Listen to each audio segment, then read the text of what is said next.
Bonsoir, bienvenue sur la Vanne Morgane. J'espère que vous allez bien. Alors, j'ai un livre qui était en train de glisser.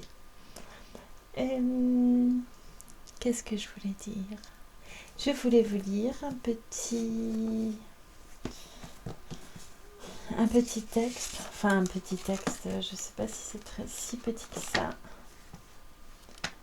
J'ai décidé, comme ça, aujourd'hui, de lire un peu Bernarnos.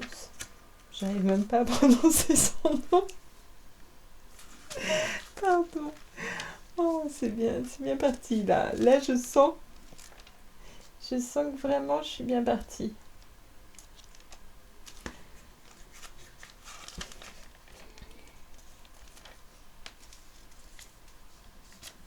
Bref. Donc, commençons avec Madame d'Argent, tout simplement. Le texte en exergue, bon, je lis. Après, un poète connu, compris, classé, catalogué, qui vit imprimé au rayon de cette stérile bibliothèque de l'école normale et qui ne serait point quelque autre part, qui ne serait point couvé dans quelque cœur, est un poète mort. Peggy. Bon, c'est pas trop le cas de Bernarnos, je crois qu'il a pas mal d'admirateurs. Ah, peut-être que je vais lire ça et après je lirai autre chose. Voilà. Elle ne se rend pas compte, dit-il. Elle ne se verra pas mourir. Ainsi parla l'illustre écrivain, mon maître, sur le seuil de la porte. Pour qui le connaît, cette courte phrase, d'une vulgarité si décisive, exprime à merveille la déception d'un cœur sensible devant un dénouement sans grandeur. Après avoir remué, retourné, flairé tant de belles mortes pour livrer les plus touchantes à notre curiosité passionnée, le célèbre romancier ne pouvait se faire aucune illusion. Sa propre femme ne se voyait pas mourir, probablement parce qu'elle ne s'était jamais sentie vivre, ayant toujours donné au monde l'exemple de la plus silencieuse vertu. Des trahisons notoires, consommées avec un élégant génie, des scandales sans nombre, enfin 1000 blessures, n'avaient pas plus entamé un système nerveux si compact que les investigations, plus savantes et plus profondes encore, de l'agonie. En un mot, elle mourait sottement. Aussi curieux qu'on le suppose, l'observateur se lasse de retourner du pied un demi-cadavre et qui se détruit sans souffrir. L'éminent maître referma la porte derrière moi, me donnant sans doute à tous les diables. Comme il tirait sa montre, il entendit sonner minuit à Saint-Thomas-d'Aquin. Alors il fit un pas vers sa chambre à coucher et 2 pas vers la chambre de l'agonisante. Ces 2 pas le portèrent, d'un coup, bien plus loin qu'il n'avait jamais rêvé d'aller. Un seul petit détour décide ainsi d'un long avenir. Mon Dieu, chacun pourrait, dès à présent, rêver cette histoire et l'embellir à son gré, à proportion de l'activité de son démon intérieur, car elle n'est pas de celle qu'on raconte avec une affligeante précision. Voyez, le lit de Madame d'Argent a été dressé dans le bureau du maître, plus vaste, et dont les fenêtres s'ouvrent sur un calme jardin.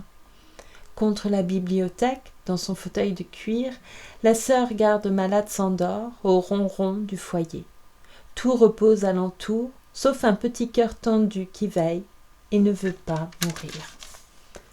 L'illustre visiteur a préparé son compliment du soir, mais il s'arrête net, cloué sur place par 2 yeux immobiles, et qui fixent sur lui, du fond de l'immense oreiller, un regard trop vivant. Alors il sent son bras droit happé par une petite main farouche, tandis que l'autre, saisissant au vol le collet du veston, l'attire tout près, plus près, jusqu'à la bouche entr'ouverte. La buée de la fièvre, où subsiste encore étrangement le parfum jadis familier, le frappe au visage, pendant qu'il écoute cette phrase surprenante, plutôt épelée que parlée. « Charles, je ne peux pas mourir. » On lui a fait sa piqûre, souffle la sœur, debout derrière lui, et elle va se fatiguer à parler. Dieu sait. Ne l'écoutez pas trop longtemps. Ayant dit, elle disparut d'un pas feutré en soupirant, les mains croisées, irréprochable et compatissante. La porte se referma sur ce dernier témoin, et le plus beau ténor de la littérature contemporaine se sentit vraiment seul pour la première fois de sa vie. « Je ne peux pas mourir, » reprit la mourante sur le même ton. « Oh Charles, c'est bien plus affreux que je ne croyais. On espère que cela va finir.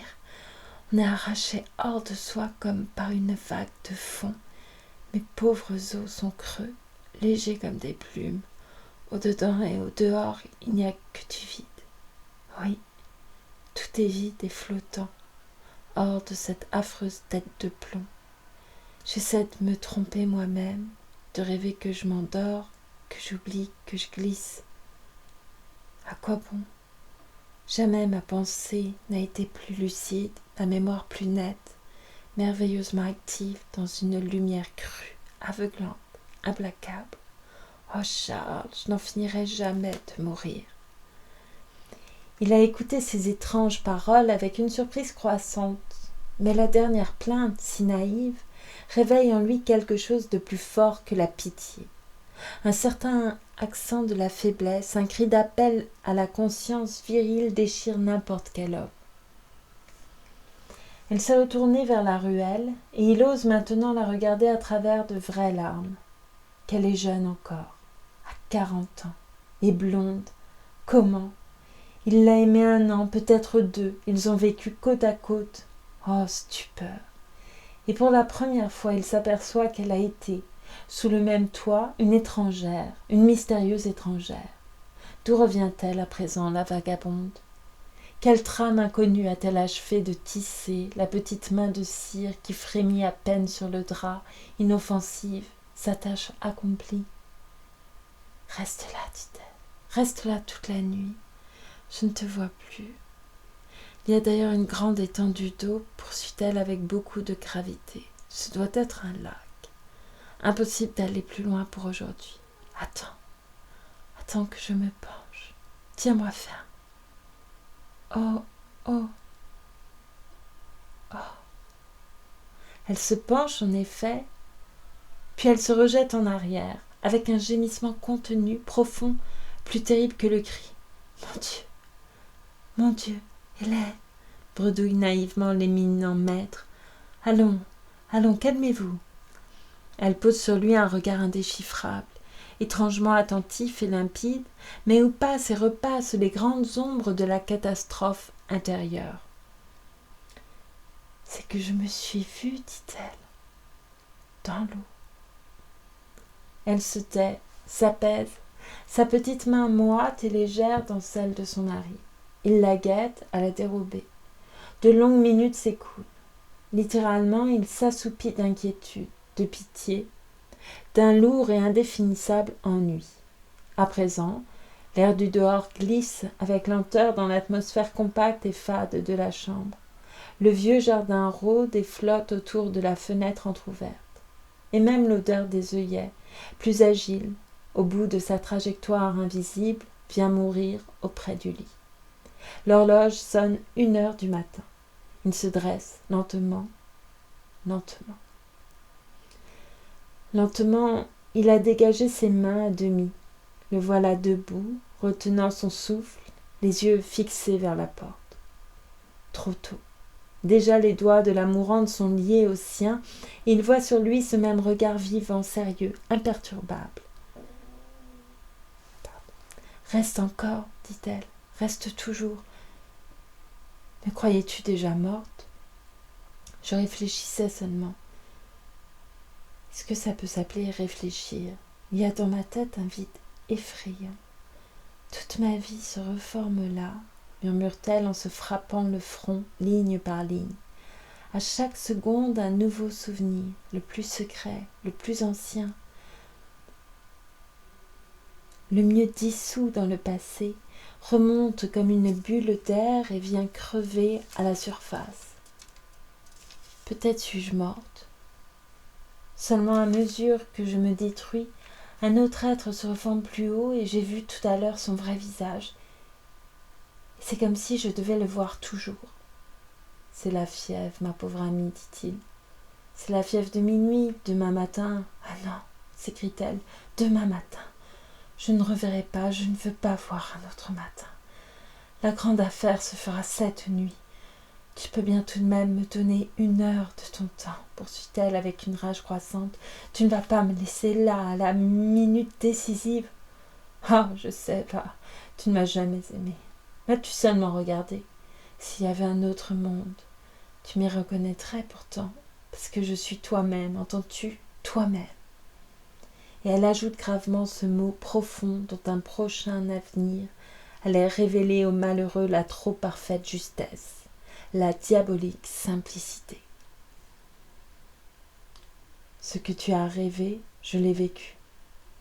Ce que j'ai rêvé, dit-il. Qu'est-ce que j'ai rêvé? Ah, ne fais pas l'ignorant, s'écrie-t-elle dans un sinistre éclat de rire. Tu le sais bien, je t'ai tellement aimé.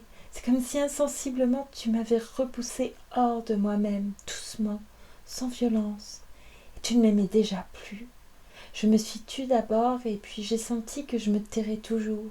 Je ne pouvais plus. L'humiliation la plus étrange ne m'aurait pas arraché un cri sincère. Va, c'est une habitude comme une autre. J'étais scellée vive, dans un béton inexorable, mais j'ai encore autre chose à dire. Donne-moi de l'eau. Elle boit d'un trait, le verre roule sur le drap, tombe et se brise. Te rappelles-tu notre voyage à Tolède et l'allée des jasmins derrière le cimetière du Novio? Un soir, c'était un soir comme celui-ci, presque trop beau, d'une beauté aussi déchirante, lorsqu'on tient son souffle pour entendre sonner une heure parfaite, irréparable. Je lisais un de tes livres. Cette phrase de Madame de Rouget me sauta aux yeux. Je passerai dans ta vie dédaignée, silencieuse, invisible, que m'importe. Tu ne m'as pas aimé qu'un instant. Tu ne m'as aimé qu'un instant, mais tu ne saurais l'effacer du passé. Tu ne rattraperas pas ton mensonge. Le mal que tu m'as fait, c'est ton enfant, c'est notre enfant. Le fruit affreux de la trahison, le petit monstre tout vivant, gonflé du sang de mon cœur. Voilà ce qui va grandir à tes côtés. Voilà ce que je nourris pour toi. D'autres vont camper dans ta vie. Moi, j'y demeure. Tu pourrais bien en descendre le cours jusqu'au bout. Tu ne m'échapperas pas, parce que j'en ai empoisonné la source. Oh, Charles, un seul mot révèle beaucoup de choses s'il pénètre assez avant. Alors, je compris vers quelle part je pouvais étendre la main, du fond de la bassesse et du silence. Il n'y a pas d'amour malheureux, il n'y a que l'amour qui renonce, et je n'ai pas renoncé. La fière petite main s'élève et retombe, trace en l'air le signe du commandement, puis elle penche vers lui la tête, d'un geste lugubrement mutin. Du drap soulevé monte la laine du sépulcre. Si je pouvais te dire, oh, je ne suis pas une femme comme les autres. Plus d'un coup, j'ai écarté l'obstacle, à moi seule. Elle répète plusieurs fois, à moi seule, en baissant le ton jusqu'au silence. Puis elle reprend, d'une voix changée, au débit égal et rapide, uniforme, extrêmement douce de rêve. Laisse-moi prendre le bout du sentier, que le soleil est lourd. De Nice à la côte africaine, on pourrait rouler de vague en vague sur une écume d'argent. Regarde-moi bien. Ils me diront que je suis folle, mais tu ne le croiras pas, tu n'oseras point. Réponds-moi donc, sais-tu qui je suis? Toutes celles que tu as rêvées, plus chères que des vivantes. Madame Guebla, Monique, Mademoiselle de Cergy, la petite fille du vieux Gambier, les héroïnes de ton théâtre et de tes romans. Voilà mon partage, voilà ce que je fus. J'avais lu tes livres, moi. Je les ai poursuivis dans tes livres. Avec quelle curiosité dévorante tu me leur avais donné avec tout ton génie qu'une existence douteuse, une forme impalpable et légère. Je leur ai donné mieux. Un corps de vrais muscles, une volonté, un bras. Pouvais-je t'aimer mieux? Pouvais-je me glisser en toi plus profondément par un détour plus fin? Je me suis donnée à elle comme Madame de Brinvilliers s'est jadis donnée au diable. C'est Sergine de Préville qui me prêtait ses aiguilles et sa morphine, c'est Mademoiselle de Nol. Tiens, De ta danseuse hindoue, un soir, j'ai pris le cœur calme et féroce, et c'est Louise de Trailles, ou moi, je ne sais plus, qui versait le poison lorsque... Mais j'ai été bonne et patiente avec Louise Gélin, chaste avec Henriette de Lastic, même dévote avec la Nueva. Oh, j'étais entre leurs mains comme dans les doigts du modeleur. Quel vertige, quelle amère ivresse! On ne me regardait même pas, on disait avec pitié, cette bonne Madame d'Argent. Je me taisais, je passais. Ah, si on avait su, il n'avait de ton œuvre que le reflet, mais il l'aurait vu en moi resplendir et se consumer. Elle se renverse sur l'oreiller avec un rire déchirant. Certes, ces confidences écrites pour le lecteur en noir sur du papier blanc ne peuvent pas paraître autre chose que les folles imaginations d'une maniaque agonisante. Mais l'éminent maître, lui, connaît certains faits encore mystérieux, de troublantes coïncidences, et, pour la première fois, il les renie entre eux. Les grandes lignes d'une lugubre synthèse apparaissent tout à coup comme la première ébauche d'une substance chimique encore informe, qui se rapproche lentement de sa condition d'équilibre. L'évidence se lève dans son cœur. Resplendir et se consumer, répète-t-elle encore, les yeux clos. S'il y avait une autre vie, je voudrais la vivre avec elle, des filles tragiques, sans autre Dieu que la forte sève de leurs veines, insatiables, âpres, hardies, libres comme des bêtes, comme tu les as fournies d'audace, que tu leur as prêté de vice, combien de crimes ingénieux dont vous avez ensemble caressé la pensée, et qu'elles m'ont été fidèles, car il est dur de marcher seul dans la route aride et maudite, mais à chaque obstacle, c'était l'une d'elles qui se levait en silence, droite, impérieuse, et me fixant d'un regard animal. Rien ne pouvait plus m'arrêter. Leur audace et mon audace croissaient avec le danger. Quelquefois je faiblissais, je tremblais dans leurs mains si fermes. Alors elles entraient en moi, elles agissaient pour moi. Oh, sans Louise de Trailles, crois-tu que j'aurais vu mourir sans remords le petit homme blond, le bébé si calme, si pensif, buvant l'affreuse chose dans son bol de faïence, et qui me souriait encore en s'essuyant la bouche de son petit poing fermé? Cette fois, elle a frappé juste. Au choc de l'horrible image, il réagit de toutes les forces de l'instinct. Son cerveau peut lui fournir encore de belles raisons de ne pas croire, de douter au moins. Mais il ne les connaît plus. Il ne songe pas qu'il parle à une folle, qu'il ne peut discuter ni répondre, qu'elle emportera son secret. Non, au plus profond de lui-même, il a senti qu'elle disait vrai. « Qu'est-ce que tu racontes là » s'écrie-t-il. « Quel enfant ?»« Le tien, dit-elle. Folle !» C'est tout ce qu'il trouve à dire. Sa bouche tremble et il a devant les yeux une grande flamme verticale, éblouissante. Il serre dans ses doigts, tant qu'il peut, quelque chose d'inerte et de tiède, le bras de Madame d'Argent. « Oh, tu vas me tuer, dit-elle avec douceur. Tu vas me tuer comme Monsieur de Plemour tue sa femme dans Nora. Frappe fort. Est-ce ma faute? C'était ton enfant, ce n'était pas le mien. » Il a la sensation de descendre au creux de la vague, au milieu d'une rumeur immense. Il dit encore « Ce n'est pas possible, tu mens. »« Pas possible, je mens » s'écrie-t-elle en s'exhalant par degrés jusqu'au délire furieux. « Ah, tu me prends pour une bête. Ah, je serais bafouée jusqu'au bout. Pensais-tu que j'allais bénévolement élever le fils de ta maîtresse? Crois-tu que j'ai jamais été dupe de cette histoire d'adoption? Tout Paris riait de moi et je laissais rire. J'étais si crédule, si inoffensive, l'enfant naturel d'un problématique ami mort à Tunis. Quoi de plus simple, de plus vraisemblable? C'est une histoire bien bonne pour moi, et je devais encore t'admirer pour ta rare obligeance et ta bonne action. Va, mon bonhomme, je savais tout depuis la première minute. Tu ne vas pas me faire croire que tu aurais attendu 3 ans pour... Je n'osais pas. Et puis je me souviens aussi de sa mère. Sa mère, s'écrie-t-il. Sa mère, tu ne l'as jamais connue. Il dit que je ne la connais pas, répond-elle, en éclatant d'un affreux rire. La belle Musidora, assassinée dans son hôtel de la rue de Lille par un cambrioleur inconnu, et le collier de perles à son cou, 1 million de perles, ah, je ne sais pas. Certes, ce n'était pas un soir comme celui-ci, non. Il y a un pied de neige dans la rue. Qu'il fait froid sur le pont royal, quelle bise! Je me souviens du quai désert et des grands arbres blancs de l'autre côté de l'eau. La rue des Saints-Pères, l'amical autobus, illuminé comme un manège de chevaux de bois et qui grince et fume dans une espèce de poussière glacée. Écoute-moi bien. Tu tournes à droite. Voici l'hôtel discret. La haute porte qu'on pousse, la loge claire, le couvert mis sous la lampe, et puis c'est le sable qui grince, le perron, la chaude haleine du nid. Elle m'attend. J'ai rendez-vous, il est 10 heures. Regarde-la bien. Oh oh, par terre, sur le dos. Regarde-la bien maintenant. Les hauts talons jouent du tambour sur le tapis. Ses beaux yeux obscurs fixent quelque chose au-dessus de la porte et chaque fois qu'elle essaie de soulever le bras, il sort de sa poitrine crevée de l'air et du sang. Ah ah ah, c'est fini maintenant, vois-tu, comme au troisième acte de l'énigme. Mais je suis plus forte que Madame Géraldi, je ne tremble pas, moi. Il l'écoute sans un geste, en silence, et on lit dans son regard, en même temps que l'horreur, une indéfinissable curiosité. Puis, d'une voix qui défie, « Tu perds ton temps, je ne suis pas dupe.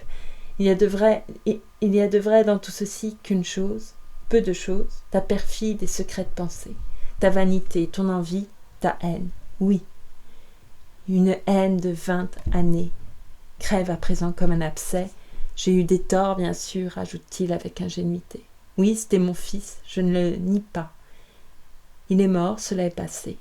Tu n'as tout de même pas la prétention de me laisser, en partant, tes fantômes, ton mauvais rêve, ton cauchemar. Je suis un homme sensé, moi, je suis un homme sain. Quelle horreur! Comment pouvais-je m'attendre? Pourquoi veux-tu empoisonner ta dernière heure et tout rager toi-même?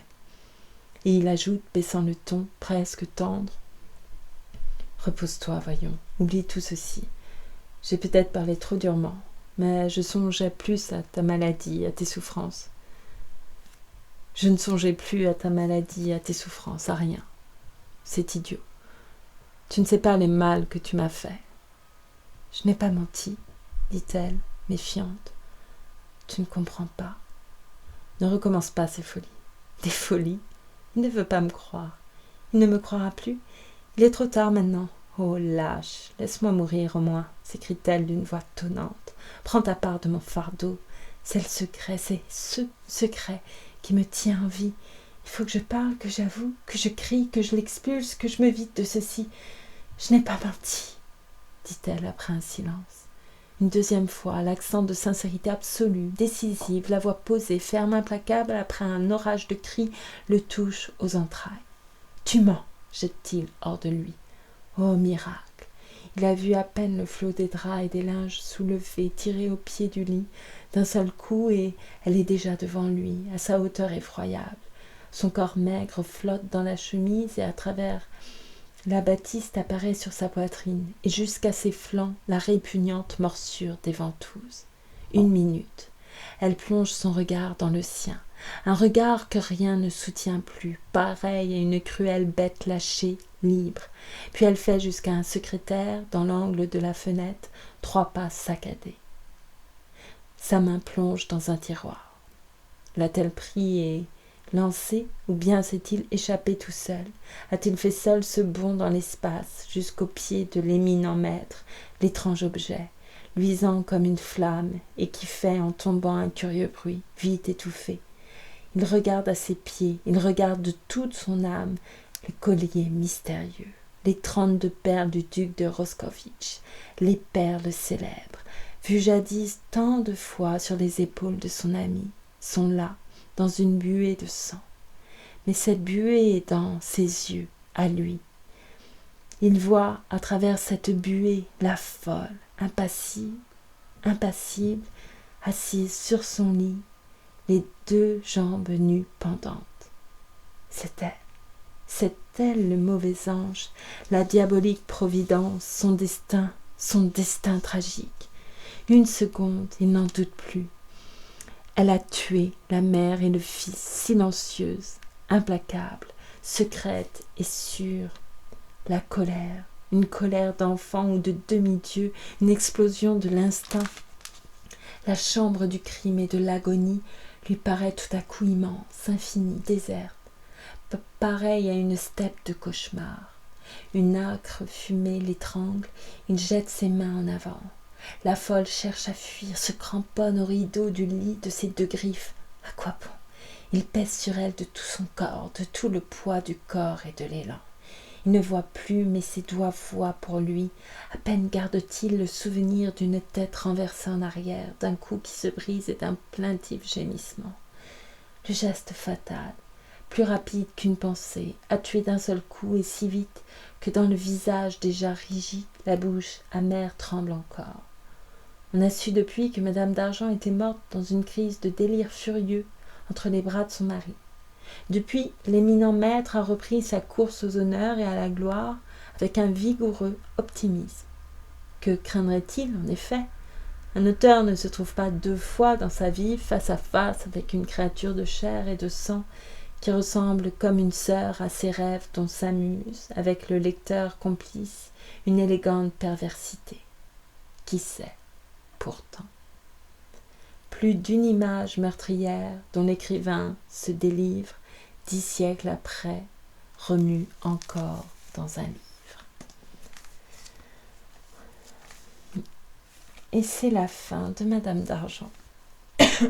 Pardon, excusez-moi.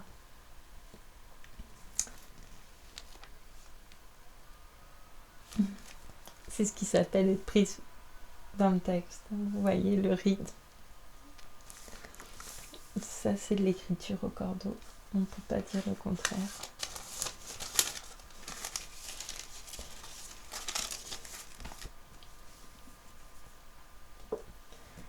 Et j'en lirai d'autres. J'en lirai d'autres, voilà.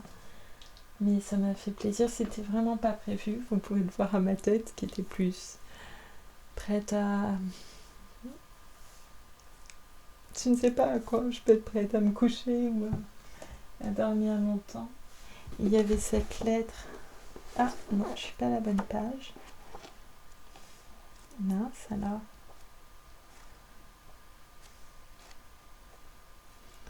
J'étais persuadée, lettre.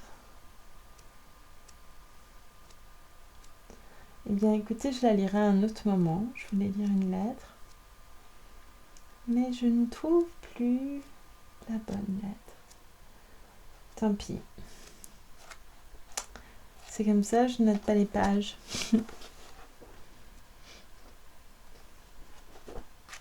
Bon. Très bien, c'est une autre lecture, de toute façon.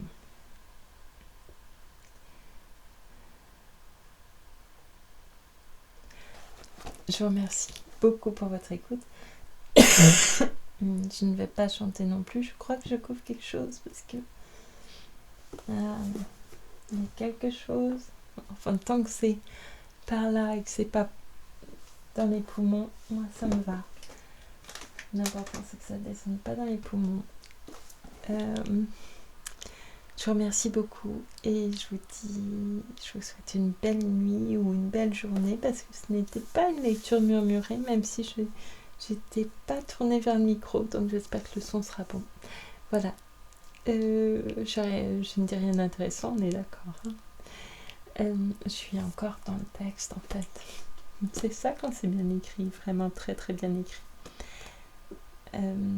Merci beaucoup. Je vous souhaite une belle... Je vous dis à très bientôt. Merci.